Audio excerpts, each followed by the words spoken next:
Hi, for this video, I chose to focus on the method of perception checking from my life application presentation for my Interpersonal Communications online course. I chose the issue of my brother not feeding his fish Joby for this presentation. The reason why I chose this is because I'm actually living in his apartment at the moment. I'm living in his guest bedroom.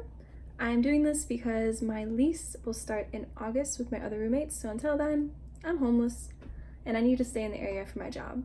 So I figure a funny thing for me to do is to focus on his fish, because normally we're very approachable, very communicative with each other, and if anything ever comes up, we normally get over it right away, we talk about it. So I didn't really have any other issues to address, so I thought of this, which was funny, to go over with him.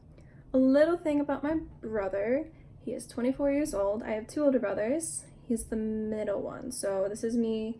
This is my brother that I'm talking about, who's 24 years old.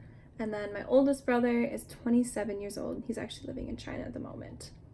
So the brother that I'm living with, he is going to PA school at Concordia at the moment, and he's very busy. So I always try to catch him when I can. If not, he's kind of in his room doing homework, and I'm in my room doing my homework.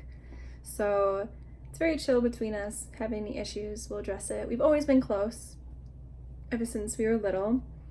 If I was ever anxious, scared, nervous, or anything about it, I would always go to him and talk to him, and he would do the same.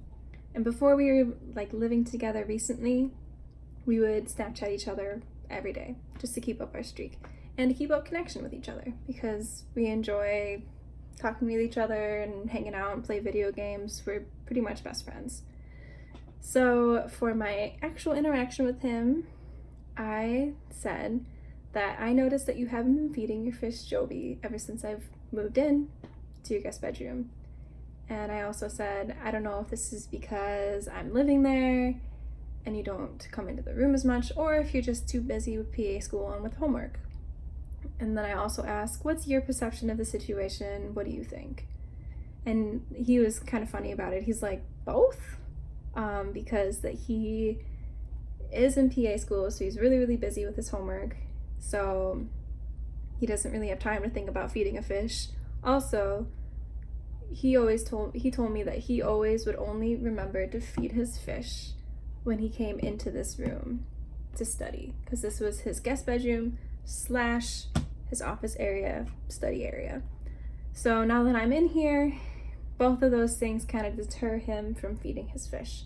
So because of that, we were able to come to a compromise, and I'm like, I'm sorry that happened. I've been feeding him for the past couple weeks I've been living here, and I can continue to feed him because I'm actually in this room most of the time. And he agreed that that's fine, so we came to a general consensus. So I think that this was a really good situation overall. I believe that I've definitely used this kind of method in the past without realizing that it was an actual method of talking to people. And I definitely will use this in the future with people, just so I don't step on their toes. I think this is a really good method to use with maybe coworkers or roommates, because you can de-escalate conflicts, you can do things without causing more tension, because then you're asking their opinion and you're not directly stating, is this why you're doing this? You're just saying, I don't know, is this maybe what's going on? Tell me. And then there's not as much focus on the person, not as much tension, and there's not as much conflict. So I think overall this was a really good situation and a really good way of fixing it. So I'll definitely use it in the future.